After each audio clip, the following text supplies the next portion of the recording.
everyone, and welcome back to my channel, and welcome to another really fun sit down video. I feel like January is the month of just like fun little sit down chatty videos. I love January to be able to look back at the year just gone, look at what's going to be coming up for the year ahead, and just kind of take stock. It's a really reflective month for me, and I really enjoy that. And I'm going to be bringing you the yearly tradition that we like to do every single January, and that is my best and worst. It's the time where I look back at the year just gone, look at the purchases that I have made, and take stock of what were really good purchases, what are items that I'm so glad were in my wardrobe that I feel like I've really got the cost per wear out of, were really great investments, and what maybe weren't. Now, it doesn't mean that these are bad items. It might mean actually that I've forgotten about these items. Maybe I need to change some things up in my wardrobe to make sure that I can really get the wear out of it, or maybe my style has just changed. It's a really fun video. I'm going to jump straight in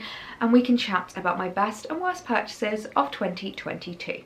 Let's start with a best item, and I feel like this is going to be no surprise to anyone because this is a bag that I have been lusting after for a really long time, and it is the Mulberry Alexa bag. If 2022 taught me anything, it is that I am not a trend bag person. I'm not the kind of person that really gets swayed easily by particular designers that are on trend, particular styles that are on trend, and actually I really love just sticking to my roots, and Mulberry is one of those brands that I just absolutely adore. I feel like it's not like the biggest, trendiest brand out there. It's not one that all the girls are lusting after, that bring out a new bag every month, everyone goes nuts for.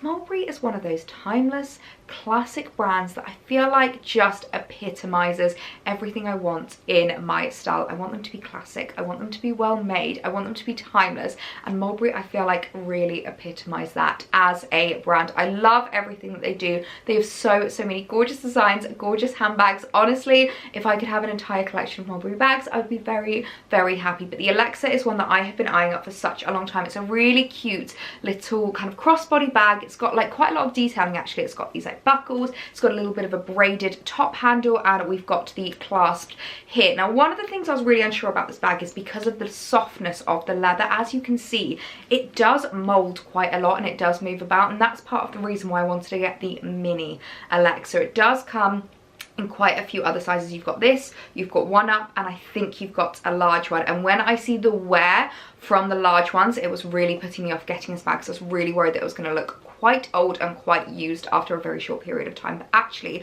I feel like the smallest size from the Alexa is the one that wears the best, probably because you can't overfill it, probably because obviously the graininess of it like really helps it stay quite like pristine, I'm not going to say, but it's kind of supposed to look a little bit worn and supposed to look a little bit more casual, which is what I really liked about it. It's not so rigid like a lot of my other handbags, but I would say if you are looking at the Alexas, the smallest one probably wears the best. My only gripe with this bag is the fact that it doesn't have feet. I really hate it when you buy a designer bag that doesn't have any protection on the bottom, because it means I don't want to put it down anywhere. Like if I go out for lunch or anything like that, I usually keep it on my lap, which is not the most comfortable thing in the world. So it's the only gripe I have with this bag, is the fact that it doesn't have feet. Other than that, it's such a great handbag. It fits everything that I need. I mostly wear it crossbody, but it's so nice to have the top handle there if I want it, and it's just a beautiful handbag. One thing I will note though, and I feel like again 2022 has taught me this, is to really look into the colours that I'm wanting to add into my wardrobe, because when I first wanted to get this bag, I wanted it in the black, and I'm so glad I went and viewed them in person, because actually I don't think the black suits the kind of like casualness of the bag as well. I feel like the tan is the best colour that it comes in. I also love the green. I think if I didn't have this in my wardrobe, I would definitely look at getting the green Alexa. It's a really gorgeous like deep forest green, and again just really warrants itself to that more relaxed fit, that kind of like looser silhouette that the bag has. It's so much less rigid, and I feel like those colours work best. That's just another thing to note when it comes to adding things into your wardrobe. Lusting after pieces is making sure that you are making the right choice, taking a little bit more time. I'm so glad that I waited a few months before I picked up this bag. I say a few months actually. I think I was lasting after this one for maybe about a year, and it really does make it all the sweeter when you finally add it into your wardrobe and know that it is one of the best purchases you could have made. It's really going to stand the test of time. You're going to get the cost per wear out of it, and it was a great investment. Okay, moving on to a worst purchase of 2022, and I'm actually really sad to put this in my worst category because it is one of the most timeless, beautiful bags, and again, one that I lasted after so long, but I feel like I've got some good reason to put this in my worst list. Now, this is the YSL Sac de Jour. It's a very well-known brand from Saint Laurent, and it's absolutely stunning. Again, comes in loads of different sizes. You've got this one, which I believe is the micro, then you've got the mini, the small, going up to some quite large sizes, and I feel like this is one of those bags that everyone puts on their like top list when it comes to adding designer bags into your wardrobe, starting a designer collection. But the one thing for me, and I think the main reason why I've not got the wear out of this handbag, is just the color. I am definitely a darker girl when it comes to my style. I love blacks, I love browns, I love dark khakis, I love tans. This is obviously a very light, very creamy bag, and I absolutely adore it, but I feel like the main reason that I've not really got the cost per wear out of it is because I'm terrified of marking it. It's a bag that I have maybe worn 3 or 4 times, and it doesn't have any marks on it already. And actually, I did buy this secondhand, and again, didn't have any marks from the previous owner, which I was really happy about. So I'm really glad that I didn't spend full price on this. It was a secondhand bag, but I think actually this is a handbag that I am going to put on my radar and put to the forefront of my bag collection to try and remind me to use this bag, because I feel like it's silly to have spent so much on a handbag and never get the wear out of it just because you're worried about the color. And I really want to make the most of this bag and really get the use out of it in 2023. So I quite like being able to do this video because I feel like I'm gonna watch this back next year and see if I can hold myself accountable. You guys also have to hold me accountable at making sure I get my wear out of my gorgeous little sac de jour, because it's been sitting a little bit unloved for a little bit too long, and 2023 is going to be the year that I get my wear out of it. Seeing as though we're on the topic of bags, I thought I would show you another best, and this was actually quite a recent purchase. Picked this up in December, so it was maybe a little bit too early to say that this was a best purchase, but actually I don't think it is, because the amount of wear I got out of this bag throughout December is actually a little bit ridiculous. This bag came everywhere with me. It came to all of my events, all of my dinners, all of my Christmas parties, and it is just the cutest thing ever. This is actually a little Cult Gaia number from FWRD, but my goodness me, did this bag serve me well throughout Christmas. And I feel like one thing that I love about looking back at how much you've worn something and taking stock is also being aware that some things are just going to be seasonal. I am well aware I'm not going to use this bag until November of 2023. For me, this is a complete Christmas handbag. I don't wear sparkles any other time of year. I don't like my outfits to be too glitz and glam, so I know it's going to go in the back of my wardrobe and I'm not going to see it for the next 10 months. But it's totally worth it for that one time of year that I do use it, because it went with everything, every single outfit that I wore, and it got so many compliments. It really was a talking piece of my outfit, and I just think it was absolutely beautiful. So I'm really glad that I've added it into my wardrobe, because I know I'm going to bring it out every single Christmas. It's the kind of thing that doesn't date, it doesn't go out of style. Now that I've got it, I don't need another sparkly bag in my collection for a really long time. This is going to do me so well for many Christmases to come. And sticking to the best list, another item that I added into my wardrobe purely for the purpose of Christmas is my Manolo Blahniks. They're my first pair of designer heels, and oh my goodness me, I was so excited to add these into my wardrobe. Now I was really debating whether to get the black or the green, and I'm going to be interested to see if I do actually get any wear out of these throughout the rest of the year. But to be perfectly honest, even if I had gotten the black, I don't know if I would have worn these any other time other than Christmas, because they're just so sparkly, so festive. I don't really know if they're the kind of heel that you can wear to like a wedding or an event in like mid-July, let's be honest. So I'm really glad that I added them into my wardrobe, because they're so festive, they're so beautiful, and again, timeless and classic. They're the kind of heel that I will bring out of my wardrobe every single Christmas, and I will look back at photos of these with so much fondness throughout the rest of the year. And I definitely think it's a really great one, because it's really introduced me to Manolo as a brand and made me realize how comfy their heels are, how stunning they are, and I definitely want to add more into my collection. So let me know if you have a pair of Manolos. Which ones would you recommend? I mean, the Hang Yeezys are just an absolute classic, but I think I need to do a little bit of research, because I definitely want a few more pair of these in my collection. Going back to my worst list is an item that, again, I'm really upset. I feel like every single item on this worst list I'm upset to add in because I thought I would get the wear out of them. I obviously bought them because I thought they would be great investments, but the next item is this belt, and I feel like I have kind of realised this year that I'm not much of like a belt person in the terms of these really thick, heavy leather items. I much prefer items that are maybe already cinched in, dresses that come with like a drawstring waist. I find them so much more comfortable, and I really did not get the wear that I thought I would have out of this belt. This is a gorgeous Ralph Lauren number. This is in the tan, but they also do it in a really gorgeous black, and I just loved the design. I loved the way that it kind of like was braided together. I thought it was so unique, so different, and so beautiful, but I just didn't wear it. I think I might sell this because I can't really see myself getting the wear out of it this year coming either. So a real upsetting one to add into the worst list, but at least I've learned I don't really need to be adding designer belts into my wardrobe because I'm not going to get the wear out of them.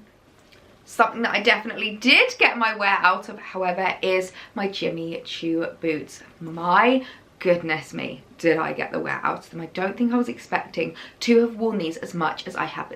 You can see they're a little bit mucky because I've genuinely been wearing them everywhere. I wore them on a light trail the other day and it was a little bit muddy underfoot, but if you can see here, they're basically this like furry, fleecy lined boot, and oh my goodness me, they're the warmest thing I think I've ever worn. These are basically Uggs for the girls that don't want to be wearing Uggs, or they don't want something that looks like Uggs. They want something that's a little bit more elevated, a little bit smarter, and can be worn with so many different things. This is what this pair of boots is. I feel like it's the Uggs for the older ladies, for the classier ladies, the ones that want something much more timeless. Now they are a spenny purchase for a pair of boots. They are £800, which is a lot, but I feel like I've already gotten my cost per wear out of these, and I feel like I've already made the investment worth it, and I know I'm going to wear them even more throughout January and February and bring them back out again next autumn and winter. So I think these were a great investment. I'm so glad I added them into my wardrobe. They really have been my most reach for pair of boots.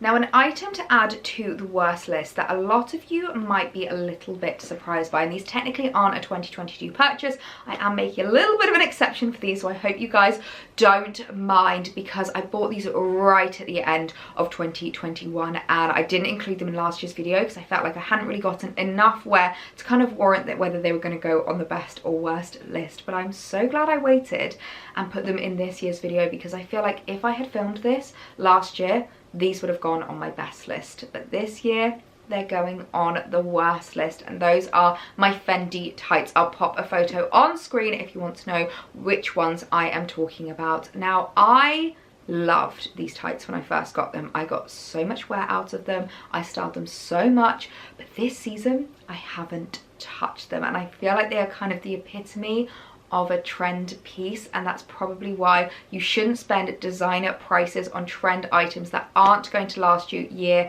on year on year. And I'm really upset about the fact that I've not touched them. I think a big part of it is just the fact that my style is changing, it's evolving, and I'm not really opting or reaching for tights as much anymore, and I'm not really styling those like shorter mini skirts, the kind of thing that warrants tights. I much prefer longer lined silhouettes at the moment, whether that's middies or maxis, and it just means that these tights have not seen the light of day since probably December of last year. So they are unfortunately going on the worst list. I did absolutely adore these when I first got them, but it just goes to show how much you evolve and change as a person, and so they are unfortunately going on the worst list. A winter accessory that is again on the best list is something that I feel like I actually surprised myself with how much I reached for this, and this is my Totem scarf. Now, I'm sure you guys all know the brand Totem. It's very infamous for their knits, their scarves, their winter accessories, and oh my goodness, for good reason. This scarf was the softest, coziest, warmest thing I could have wanted throughout winter. It has been the best investment I've added in because it's such a gorgeous material, it's a gorgeous pattern, and because of the color palette of this, I've been able to style it in so many different ways. I've worn it for winter walks, I've worn it over the shoulder as a bit more of a shawl, I've worn it with posh outfits, I've worn it with casual outfits. It really has been the kind of thing that I have been able to style up in so many different ways. So I'm so glad that I picked this up because it really was worth the investment. But on the other hand, I also made a winter accessory investment that I feel like has not paid off, and I'm a little bit upset with myself about this. And actually, these scarves were bought within such close proximity to each other. I was really surprised that I favoured one so highly over the other. Now, this is the gorgeous Jacquemus scarf that you've probably seen all over Instagram, and I think the main problem with this for me is just the fact that it's too heavily branded. I really do feel like I am steering away from the like really heavy logos, really heavy branding and monogramming. It's just not very me anymore, and this scarf obviously screams Jacquemus, and I feel like I'm just not really for that. And it's such a gorgeous scarf. Like, the colour is beautiful, it's so soft, it's so big and warm and cozy. Maybe my opinion will change over the next couple of months when the weather starts to drop again, but for now this is unfortunately going in the worst list because I just have not got the wear out of it. It wasn't the best investment for me, and it really goes to show that just because other people are picking something up, other people are starting something loads, doesn't mean that you will. And I really think it is important to really think about those purchases, look into what you want to be adding into your wardrobe, because the totem scarf was one that I wore so much, and this one I barely touched, so a little bit of a lesson there. And the last purchase of 2022 that is definitely going in my best list is my Ivy and Oak wool coat. My goodness me, this is the most beautiful coat I think I've ever added into my wardrobe, and probably my most highly complimented. It's a really gorgeous maxi length wool belted coat, double-breasted, so warm, so cozy, and so beautiful. And I'm actually really happy with myself and the decision that I made when I picked this up. I was really debating between this and the black, but this coat, oh my word, it goes with so much, and it looks so different to your usual black belted coat. I feel like there are so many options out there, and especially if you're wanting to spend a little bit more money, I definitely think it's definitely worth it to go for something a little bit different, not like anything else you've got in your wardrobe. And this definitely ticks those boxes for me. It just, it goes with absolutely everything. I've worn this when I've like wanted to look a little bit more elevated, when I've been going out for evening meals. I've worn this for like daytimes,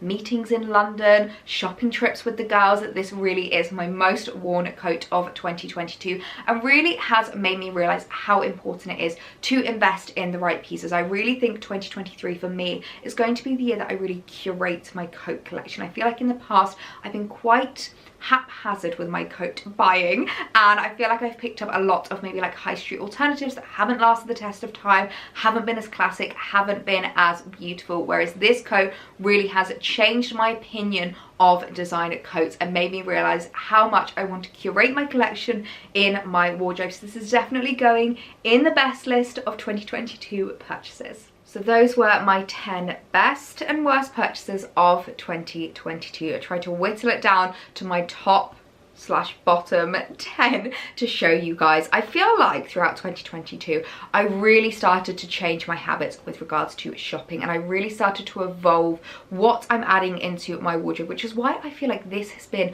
the smallest worst list I have ever had when I filmed these videos, because I really am trying to think and trying to plan and trying to add things into my wardrobe that are really going to stand the test of time, that I'm not going to look back on in a few months and regret purchasing. So as much as I'm upset about every single one of the items on my worst list, I'm quite proud of how small the list is this year compared to years gone by. I feel like I'm really starting to get to know my style more, get to know my kind of fashion more, and really add things into my wardrobe that are great wardrobe investment. So I really hope you guys enjoyed this video. I'll leave last year's down below if you want to check that out as well, because obviously a lot of these pieces, a lot of my luxury items, I'm adding to my collection and building as the years go by, so it might be interesting to see last year's version of this video as well. But I'm going to leave it here, guys. I really hope you enjoyed, and if you haven't hit that subscribe button already, I would love it if you hit it now. My videos are every Tuesday, Thursday and Sunday.